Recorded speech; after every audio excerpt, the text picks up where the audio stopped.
There are a few anthropologists of note that we need to bring up in terms of establishing studies of foodways as significant. Mary Douglas is one of those. She suggested that food is comparable to language as a form of symbolic communication. And so she observed in 1971 that formal English dinners, we're talking about British dinners, right, have a precise sentence like serving order.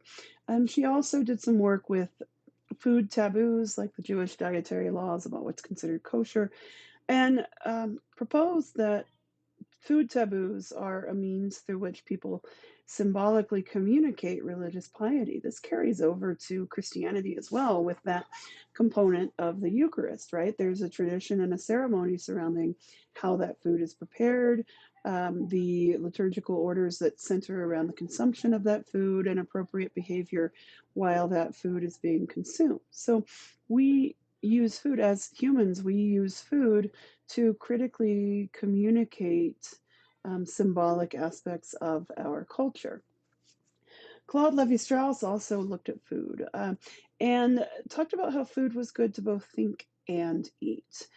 He observed that all cultures distinguish between raw and cooked food, and generally, consider that to be edible versus non-edible. And so, there are certain foods that culturally you just don't consume raw. Now, some of that is biologically based. Why do you not generally consume raw meat? Well, because raw meat's going to have a higher likelihood of being contaminated.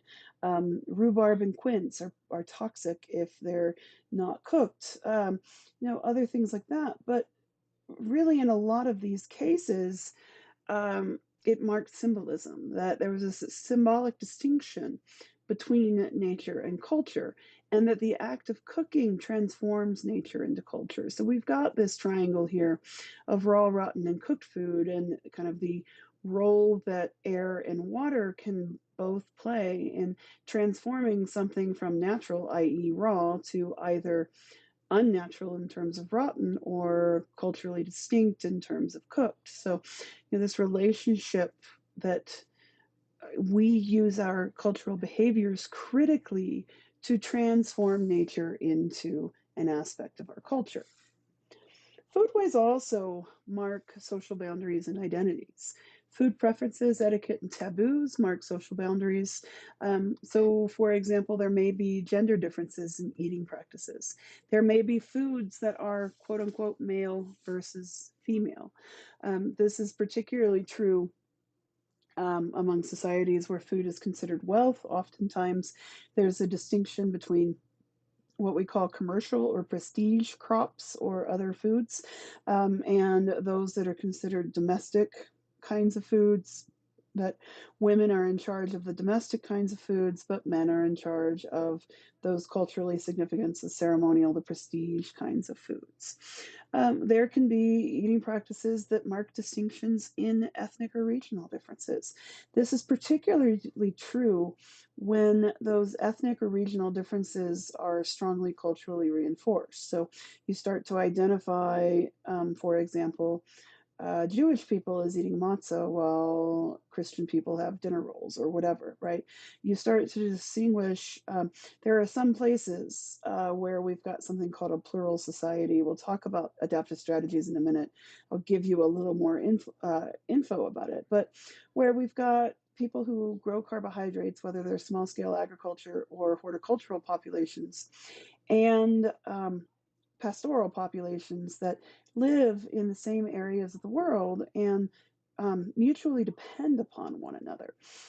So, for example, in the area where the Maasai live, we watched that film Maasai Women. Um, Pastoralists traditionally consume blood products too.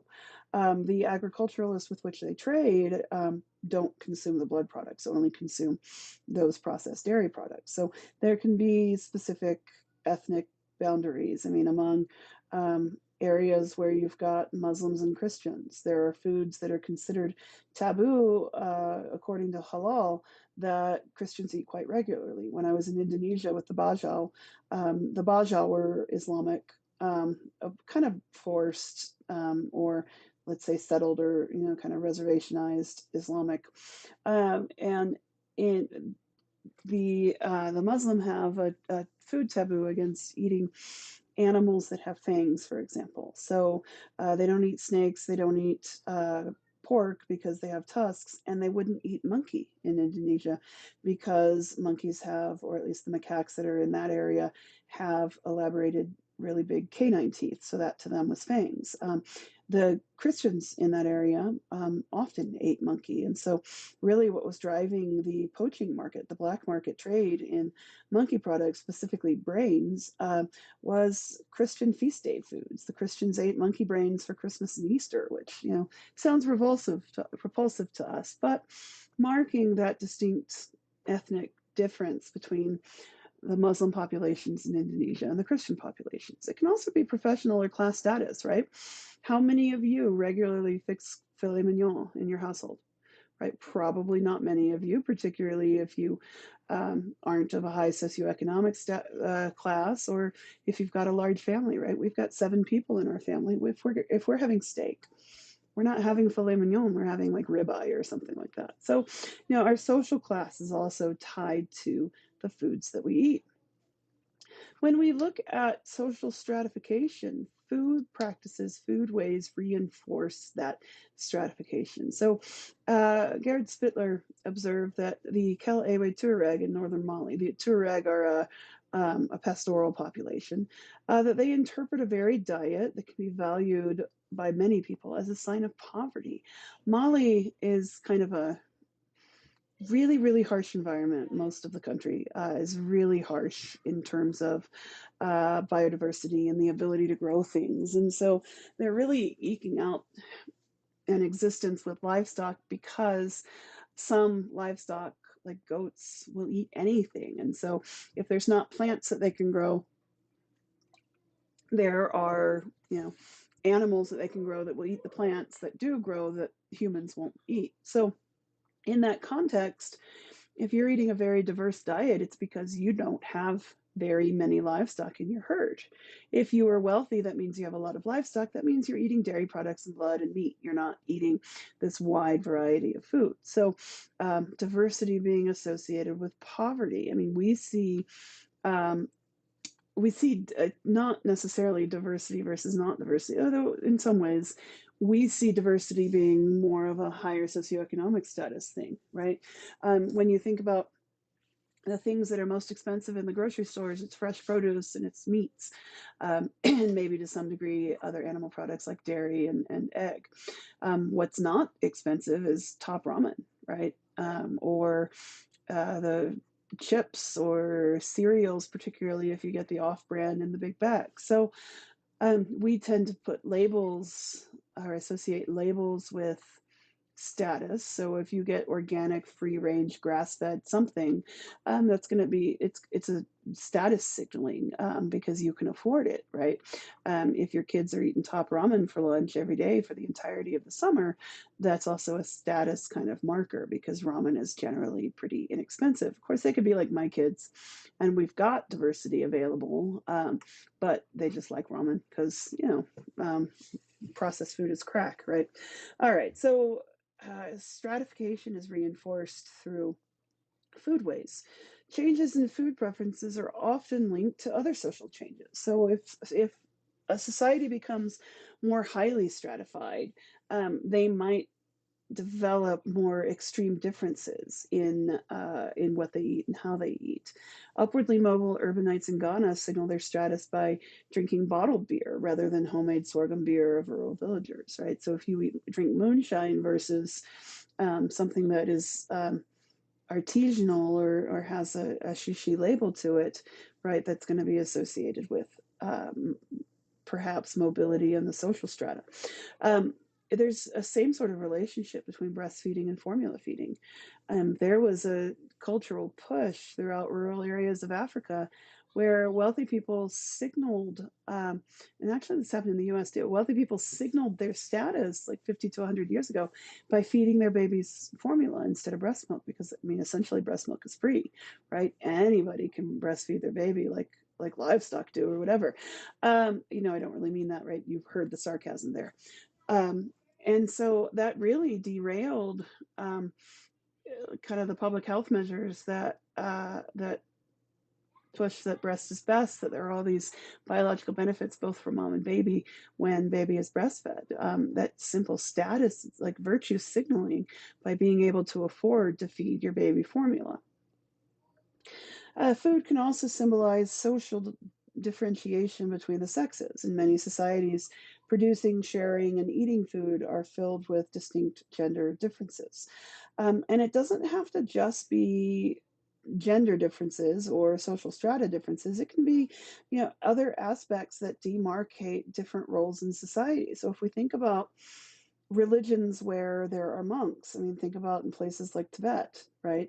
According to Buddhism, monks are not supposed to beg. They walk around with a bowl for people to fill with either money or food, but people are conditioned to recognize them walking around with the bowl as a symbol of humility. And so there won't be any active begging going on by monks, but there's a religious significance tied to uh, kind of reinforcing or providing for those monks. So oftentimes, monks in various religions have very austere diets, only consume certain foods, are only allowed to consume them in certain ways, etc. Foodways are also dynamic, right? Food is not static. Nothing about culture. I mean, hopefully by now, even though we're only 3 weeks into the course, hopefully by now you realize that nothing about culture uh, is static, right? So foodways can remain stable. They also might change quite rapidly due to environmental availability, perceived healthiness, or changes in processing technology and affordability, or even socially motivated changes in eating habits, right? What's behind the success of a corporation like McDonald's? It's not health, clearly, right? I mean, we've all seen maybe Super Size Me. If you haven't, you should probably watch it and see what that tells you about at least the health of a diet based in McDonald's. A lot of it is based on convenience and other aspects of our culture. I mean, if you've got kids and your kids are in after school activities or your kids are in on sports teams that travel, etc., sometimes McDonald's is all that we have available. So those convenient foods um, really have emerged because of other cultural changes that have then driven changes in our eating habits. There are certain social and economic contexts that encourage some options over another. For example, when there's uneven distribution of resources, you might end up with exchange of resources. So the Aitape of Papua New Guinea, the regional potlatch networks of the Pacific Northwest, et cetera, um, diversity between what grows in different regions, uneven distribution can lead to sharing practices. Um, and in the Middle East, differences in grain prices and the cost of bread can generate riots that catalyze things like the Arab Spring. So, um, changes in like a cost of something can lead to changes in dietary consumption. All right, so for the next thinking critically, what is your idea of an ideal meal? Beyond its flavor, why is this food so good in your opinion, right? If you were to have your absolute best meal, your last meal, your whatever, right? If this was going to be the meal that you were going to go out with a final hurrah on, what would make that meal so significant to you? What does it communicate to you? What does it communicate to others? Do you have any special expectations about who should prepare it, how they should prepare it, when and with whom you would typically eat it? And then why do you think some people like you really like this meal while others don't? Right? So think about what is your comfort food, or think about if you were going to, um, let's say you've met the one and this is the first time you're cooking for the one, right? What are you going to cook? What is so significant to you about that particular meal that makes it worthy of signaling your love to the one, etc.? If you were going to celebrate a holiday, a really important holiday in your culture, how would you choose to celebrate that? What foods would mark that? What practices, who would be present? How would you share that, etc.? What makes it so symbolic specifically to you?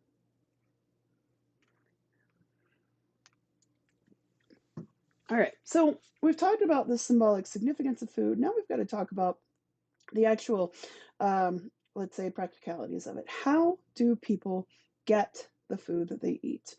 There's an anthropologist by the last name of Cohen that proposed the concept of what we call adaptive strategies. Okay. Anthropologists call the social relationships and practices necessary for procuring, producing, or distributing food either modes of subsistence, or the better term is to use Cohen's terminology and call them adaptive strategies. Okay. There are five main ways, and I could argue for a sixth.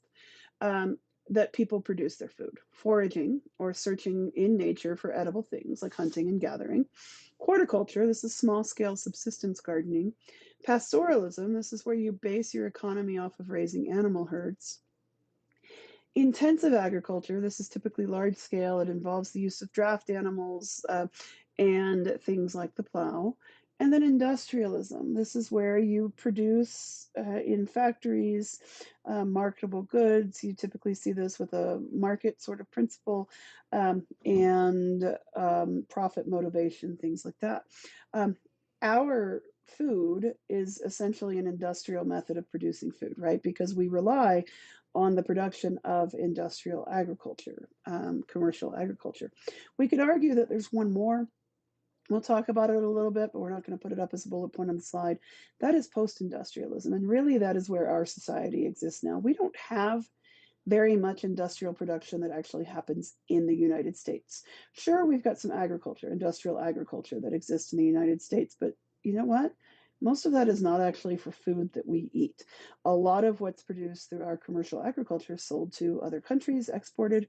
Also, um, used for animal feed. I mean, you think about corn production. Corn production is for the production of corn syrup, high fructose corn syrup, but also then for animal feed, not for actual ears of corn that we ourselves eat.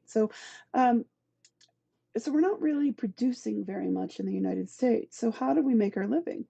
Well, we have shifted towards what's called a post-industrial economy, where it's services and ideas that are being provided rather than actual material um, commodities that we're producing. So you think about the people who generally are in the higher tiers of the socioeconomic strata. They're not even producing services, they're producing ideas. They generate things like pharmaceuticals. They are engineers. They might be doctors where they are providing a service. They're producing the ideas. They are the Mark Zuckerberg or Steve Jobs or Bill Gates of the world, right?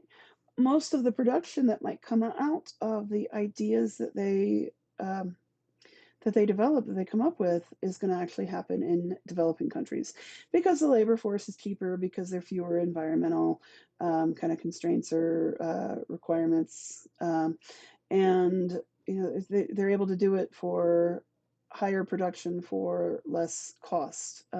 So that production gets outsourced to developing countries. So when you look at what we actually produce, and think about your own job, what do you produce? Mine is definitely ideas, right? I'm an educator. I don't really have anything tangible to show at the end of the day. I mean, I could show you the lessons. I could keep a time card of like how long it takes me to prepare everything for the week, etc. But it's not, there's nothing really to show for it afterwards. So maybe if you're in food service, you've got something to show. You could actually produce something. If you are an artist or you manufacture things, right, you might have something to show for it. But a lot of us don't have any tangible goods after we've finished working. Okay, so why do we want to study adaptive strategies? Well, there are two reasons that cultures can be very similar. One of those is cultural phylogeny. We talked about this a little bit last week with our discussion of language and language phylogeny, right? Languages can be similar because they come from a common ancestor. Um, Similarly, cultures can be similar because they come from a common ancestor, right? Why do we have practices in the US that are so similar to Europeans? It's because of colonialism, right? So that's a big reason for similarities between a culture. But interestingly, the second largest reason why there may be similarities between two cultures is that they produce their food in the same way. They adapt or adopt the same adaptive strategy. So when we look across the world at foraging cultures, they've got many similarities in their marriage patterns, in their religions, and their gender stratification. Same for horticulturalists, same for pastoralists, same for agriculturalists, same for industrialists. So you go from having female centered matrilineal, matrilocal societies among hunter gatherers and small scale horticulturists to having patriarchies among pastoralists and intensive agriculturalists. So, some really dramatic ways in which culture relates to the adaptive strategy that we adopt. All right, so you think about the modern world, this modern globalized world, right? We are definitely based in agriculture. Intensive agriculture has been a big deal for about 10,000 years, but even more specifically for the past about 6,000 years when we first see states emerge in the archaeological record, right? So, thousands of years, intensive agriculture has furnished most people with most of their food supply. That is true even today. Foraging, horticulture, and pastoralism were once far more common. Up until about 12,000 years ago, everybody was a hunter gatherer. Okay, we were only foraging. It wasn't until about 12,000 years ago that we figured out um, the ways in which we could actually affect plant and animal reproduction to kind of make them more productive and more predictable. Okay, that's what was going on with the rise of farming, rise of plant and animal domestication. Um, for foraging, we were foragers for close to 2 million years, guys. I mean, Homo erectus to all human population, Homo sapien populations until 12,000 years ago. So a lot of our, let's say, evolved biological traits, our brain patterns, our reproductive patterns, our even our morphologies, right, our anatomy, that's based on millions of years of us being foragers. Um, so there are a lot of ways in which modern shifts in diet don't mesh well with like our evolved evolutionary state, right? We've seen though immense cultural changes since we innovated agriculture. So in a modern contemporary world, all of these modes, not just four, we would have to add the fifth and possibly the sixth in there, and combinations of different modes persist, really demonstrating the adaptability of human subsistence. Now, there are some other trends though that follow along. For example, foragers, because they actually don't even store or accrue material goods, come into socially stratified states, countries at the lowest socioeconomic tier because they basically have nothing. So they're often exploited or almost enslaved.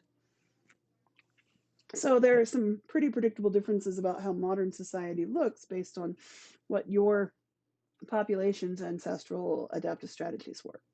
All right, so we'll start with foraging. Foraging requires a relatively large amount of space and high mobility.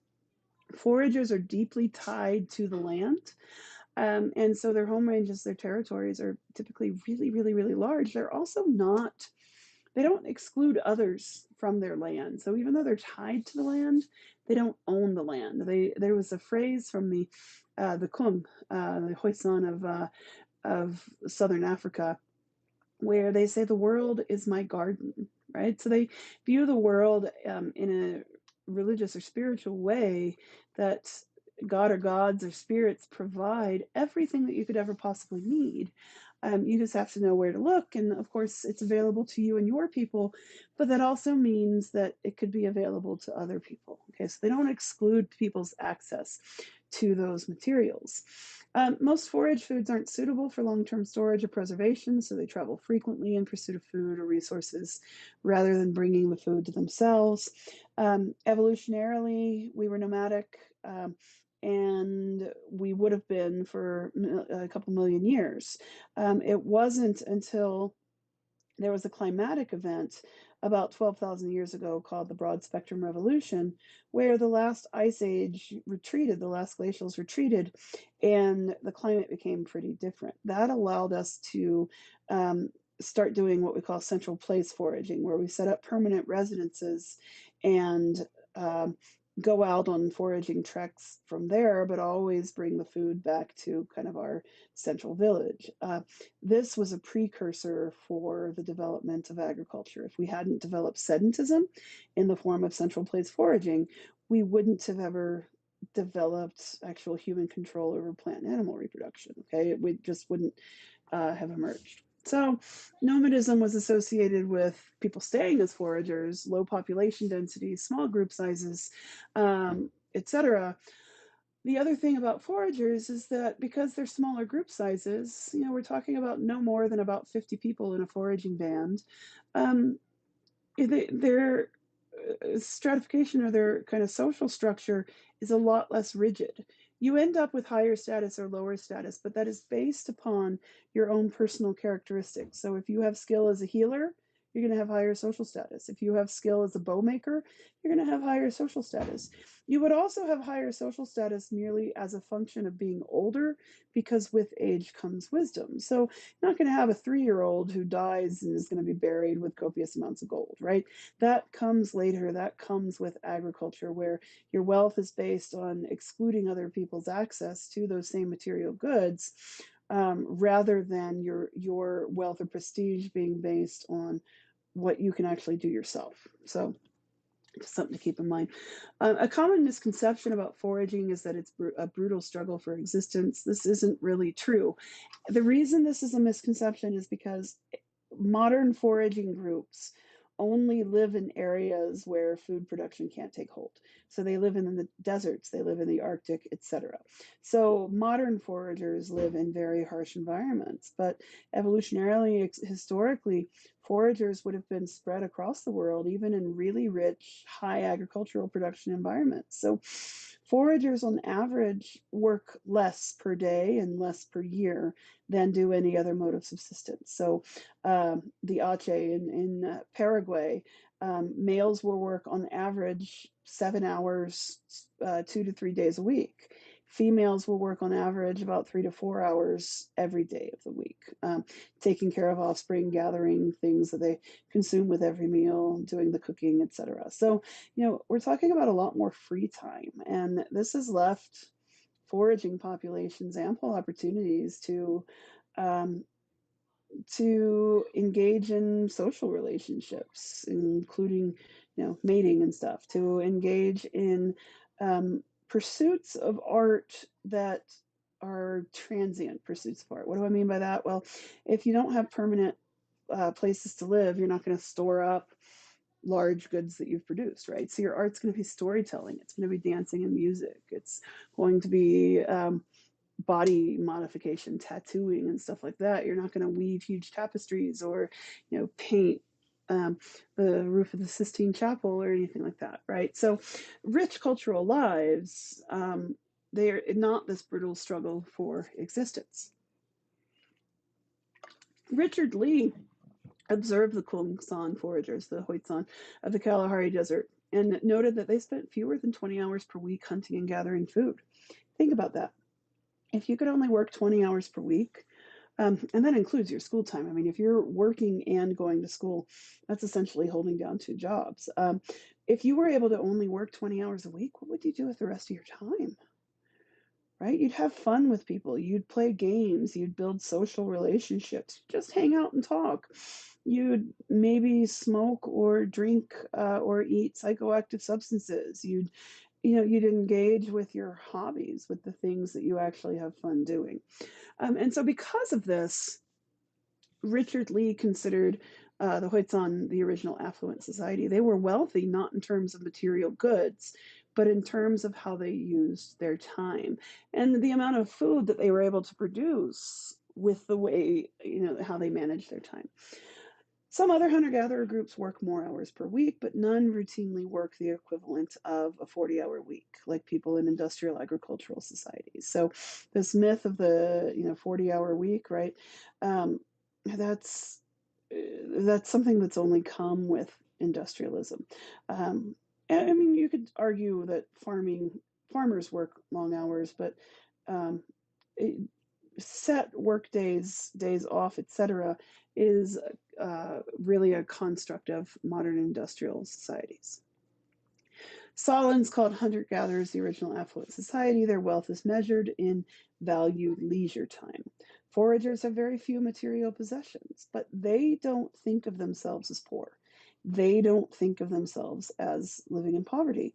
When they are incorporated into modern industrialized nations, they come in as the lowest of the low, though. They occupy the lowest tier of social stratification. So there's a group of foragers called the Mokoro um, in like Kenya and such that live in the same area that the Maasai live.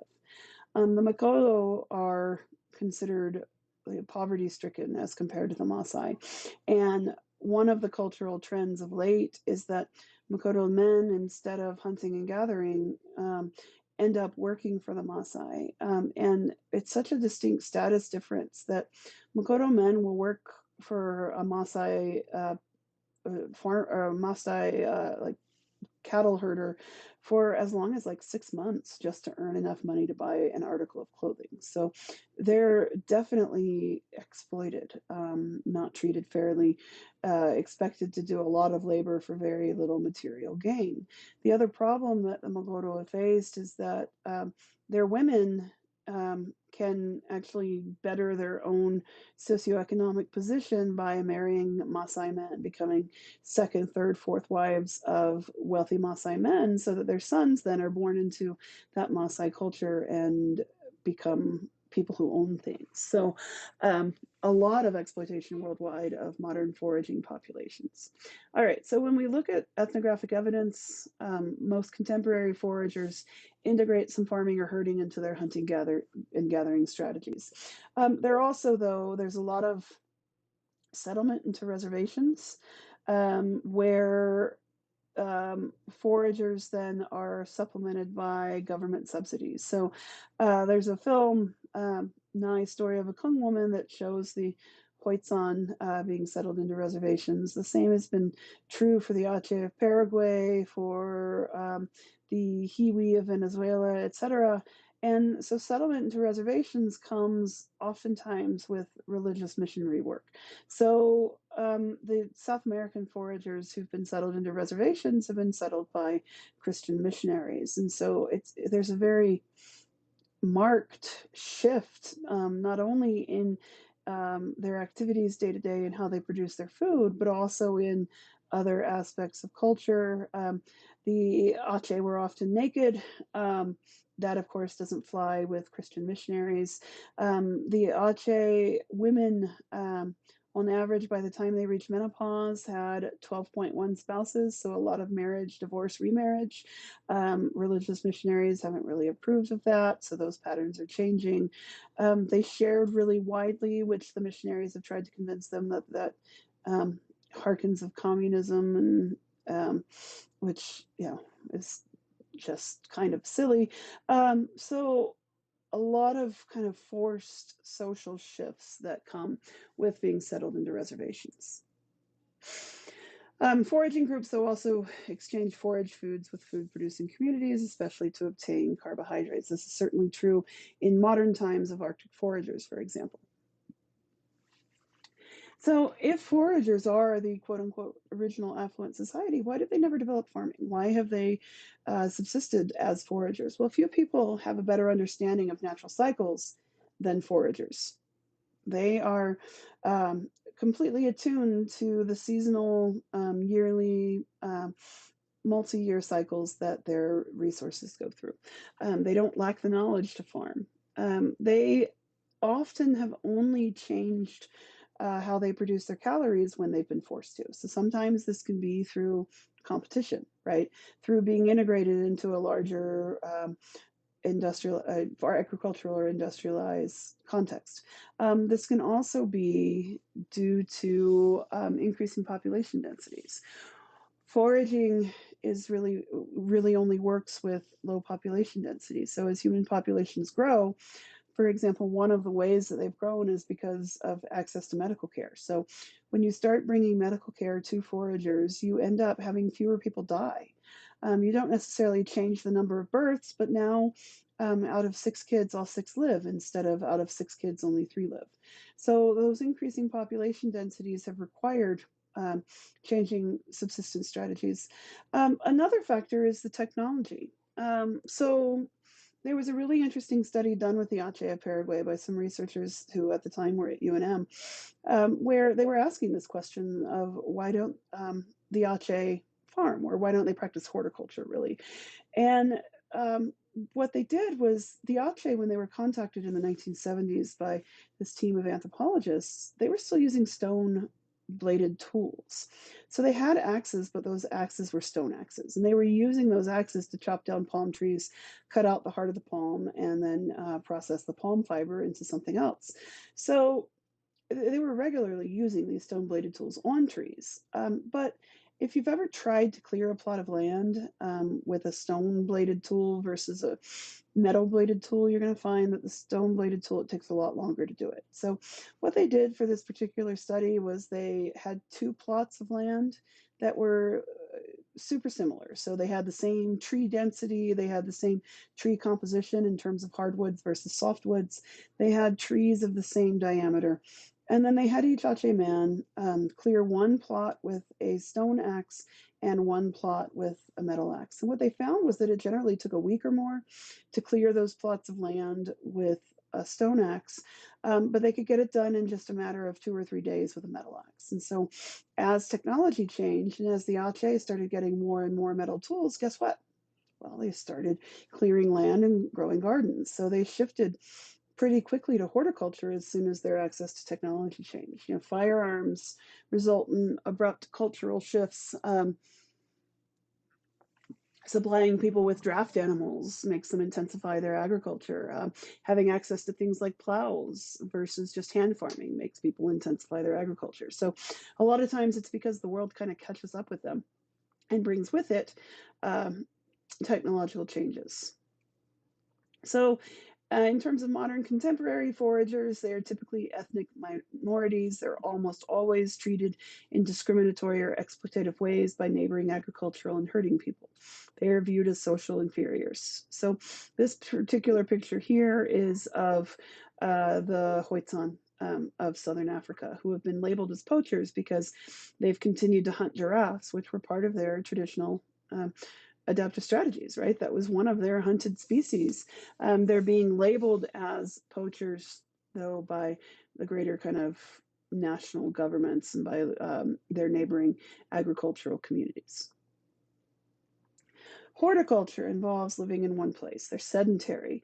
Um, Horticulture is small scale gardening. So we're talking about a reliance on cultivated plants, but generally in a small scale way. What horticulture offers as a benefit over foraging is not necessarily greater like food per day kind of thing, but more reliable yields over the long term.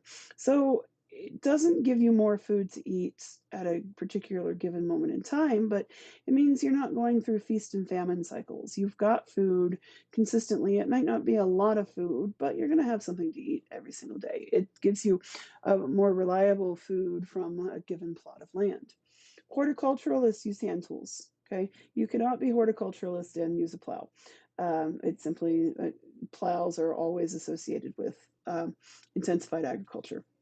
They use hand tools like knives, axes, and digging sticks, and a lot of human labor. Horticultural is very labor intensive.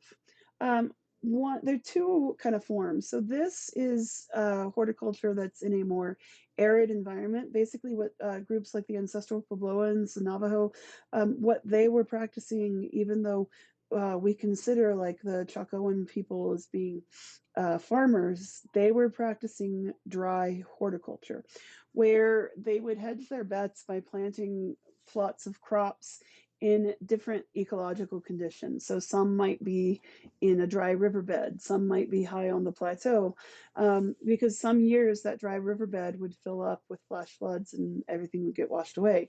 Some years, though, that dry riverbed would have more consistent access to water and everything on the mesas would dry out. So arid horticulture utilizes a different plots of what we would consider microecologies or microclimates to ensure that you get something from at least one of those plots. The other form of horticulture is what we call swidden agriculture, and this is prevalent in tropical rainforests. This is built upon what's called slash and burn. So what farmers do is they cut down all the vegetation, then they, or what these horticulturalists do, then they burn it all, and then they till the ash into that plot of land, into the soil, so that they're increasing like the nitrogen concentration and stuff. This results in about 5 to 10 years of pretty high yields, after which time those plots become exhausted. All the nutrients have been farmed out of those plots. And so critically here, the difference between intensified agriculture and horticulture lies in this fallow period. So horticulture always involves a fallow period. And what do we mean by a fallow period? Well, we're talking about 5 to 20 years where no production is done on that land. So you basically let the forest reclaim it. What we're not talking about is what's used in modern agriculture, where we talk about a cover crop being planted. Alfalfa is a common cover crop. You plant it in the winter, then you till it back into the soil come spring when you're ready to plow and you're ready to plant. And the alfalfa has certain nutrients that it then adds back to the soil. That's not really a fallow period. That's only a seasonal cover crop. Fallow periods, we're talking about years. So typical tropical horticulture involves slash and burn technology, hand tools, and always this fallow period. What the slashing and burning does is reintroduces critical things like nitrogen, potassium, and phosphorus into the soil. If you've ever bought plant fertilizer, guess what the main elemental ingredients are? Well, it's going to be nitrogen, potassium, and phosphorus. So that's also what's released through fire. And so by slashing and burning and then tilling in, you're enriching the soil. Now, that only lasts then for this period of time, for this 5 to 10 years, at which point you've got to let the vegetation grow back. Then 20 years down the road, you're going to retill that plot of land. You're going to slash it and burn it until the ashes back into the soil. So you're cycling between through plots of land. It's very land intensive because your land holdings have to include not only the plots that you're currently cultivating, but also the plots that are in various stages of lying fallow. All right, so horticulturalists are typically tribal. And when they have low population densities, horticulturalists are still what we call matrilineal, matrilocal, still very female centered, particularly because most of that gardening work is done by women and women can provide for themselves. Now, when we start to either shift to high population densities or to pastoralism, we end up with male supremacy starting to emerge. All right, so pastoralists subsist with animal husbandry, with herding. Rather than raising animals for butchering as food, they typically use renewable animal products such as milk, blood, hair, wool, and fur. Okay, so they're not often eating their animals. That's not to say they won't ever slaughter and consume an animal, but that's going to be restricted for ceremonies, rites of passage, etc. Almost all or pastoralists consume blood products, which to us is kind of gross, right? In that film, Maasai women, a lot of you noted that ceremony that the mothers and sons had before they could exit Moronhood, right? Where the women had to come together and drink that cow horn of fat and then engage in that body exchange of insults, joking about incest and stuff with their mothers. Most of us would be repulsed by that. Blood it has a distinctive flavor. You can taste the iron in it. And that's because blood contains hemoglobin, which binds the oxygen. That's why it's so useful. And because of the hemoglobin, it tastes pretty iron rich. Blood isn't normally like just drunk alone. It's not like they're vampiric and foraging on animals. Rather, that blood will be mixed with um, carbohydrates for like a blood porridge. It can also be mixed with meat for like a blood sausage, etc. It is a renewable resource. You don't bleed the same animal every day. You don't take out enough blood that that animal's going to die. Pastoralists also use draft animals to carry or pull heavy loads. Now, interestingly, with pastoralists, there's two kinds of patterns of movement that are associated.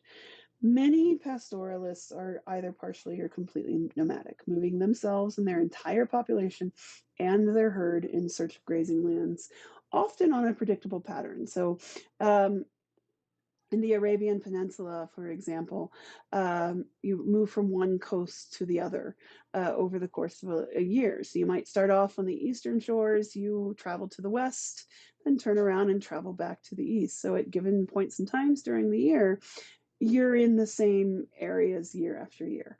Um, so that we would consider nomadic pastoralism. There's another pattern of movement called transhumance, where part of the population remains in sedentary villages while part of the group moves with the herd. So, for example, the Maasai of Kenya, we talked about those villages and women coming in and building their own houses and covering them with dung to keep the rain out and stuff. The Maasai, when they move their herds seasonally, it's just a group of men that go with the herds. The women stay home in the village and tend to children and do a little bit of small scale farming, etc.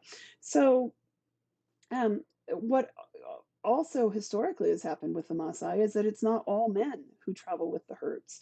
It was the Moran who would move the herds to their seasonal grazing lands. And so, the men who were high status elders would stay in the villages and do things like politic and such. So you go from areas that have permanent water holes during the rainy seasons, you move to the drier areas because they've got an abundance of grass. So seasonal movement. This is also how sheep herding has worked in many areas of Europe and still to this day. There are some areas of Italy, of France, of um, Spain where during particular seasons of the year villages close for some kind of festival. I've got a friend who is Italian and lives in a small kind of farming community. And every year in the spring, there'd be a sheep festival where the sheep were being driven up the mountain to their summer grazing lands up high in the mountains. There'd be a corresponding festival in the fall where their shepherds were bringing the sheep back down to their or their winter valley grazing lands. Technically, this happens in northern New Mexico. Probably not something you've thought of, but we have a cabin up in Tres Piedras, so we're talking about the forest up there between about Taos and Chama or Tierra Maria. And when you drive through there during the summer, there are a lot of temporary cattle camps. Same thing is true for the Jemez, that cattle herders pay grazing rights to be able to move their cattle to mountain lands during the summer. If you drive those same roads during the winter, which of course is hard because there's snow, they're completely empty. You don't see these temporary kind of camps of ranchers where they've taken their livestock to the mountains because during the winter they bring their livestock back down to the lower kind of valley areas. So we're not divorced from transhumance in New Mexico. The sheep herding and cattle ranching that we see in New Mexico also follows the same sort of pattern. Um, the nomadic pastoralists often engage in what's called horizontal migration. What that means is that they're staying at the same latitude. They're just moving east to west or back again. So in the Arabian Peninsula, the Bedouins move herds thousands of miles within their arid environment. They find any available vegetation. They might congregate with other groups while at permanent water holes. So most of their life is spent on the move. Now, pastoralists measure their wealth in the size of their herd. So the more animals they have, the wealthier they are. But because they also are using animals, they're able to amass more material resources as well. And so if you've ever bought a carpet, like a rug, like a nice, what used to be called Oriental rug, the whole like Eurasian steppes produce a lot of really fine, like tapestries, rugs, etc., that are woven. Turkey, Turkestan, Azerbaijan, areas like that. You think about the rugs from Afghanistan and Pakistan. These are all produced by herding populations. They have access to the wool to make the threads to weave the rugs, right? And B, tapestries are pretty mobile, rugs are pretty mobile. And C, you've got animals that can carry them. So it's not like you're having to carry all of your textiles on your back. So pretty predictable, even similarities in like the art forms that are practiced by pastoral populations. That brings us to intensive agriculture. The goal of intensive agriculture is not to feed a household, but to feed a larger community. They prep the soil with weeding, mulching, mounding, and fertilizing. They use technology, specifically draft animals and even machinery. They have a larger labor force. So when you talk about like Asian rice farming, you use the entire community to cultivate. They have some form of water management that may be irrigation. Um, may involve something like the acequia systems here in New Mexico, may involve something even more intensive like the Roman aqueducts. They also modify the plants and soils. They engage in selective breeding. So for plants, you generally want, for grains at least, you want larger seed heads and you want plants that produce more seeds per plant. Think about corn production. Corn came from teosinte, which was a grass here in like Central and South America. Only had about 5 kernels or 5 seeds per head. If you opened up an ear of corn now and you only had 5 kernels, you'd probably mutiny, right? You would feel gypped. You would feel like that wasn't worth the money you paid for it. So, um, yeah, it's amazing what selective breeding has been able to accomplish with plants. If you've ever seen any of the picture threads that show you what like watermelons used to look like, or wild bananas, etc., right? Even fruit production has dramatically changed to where there's more edible pulp and a lot less of the fruit associated with the seeds. Industrial agriculture follows industrial principles and applies them to farming. So this includes increased specialization. We see a lot of what we call monoculture, growing only a single crop. This includes land, labor, seeds, and water obtained as a commodity. You pay for your seeds, you pay for your land, you pay your workers, you pay for your water. Unequal distribution of the resulting agricultural products, right? The corporations that own the farms have most of the benefit most from the production. The people who work the farms don't really get very much at all. If they get anything, they get paid and they have to go to the grocery store and buy the very same things they were growing. We also see increasing mechanization and productivity. So we're relying more on machinery than we are on actual people. And this works for some things like wheat farming, et cetera, but doesn't work for other things.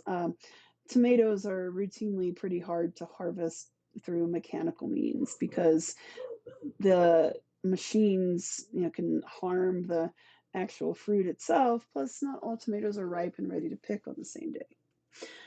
So we've got to talk for a moment about the benefits and costs. So I want you, when you take a pause between this and the next segment, to really think about the benefits and costs that come from industrial agriculture. And I'll pick up with those before we start our next slide.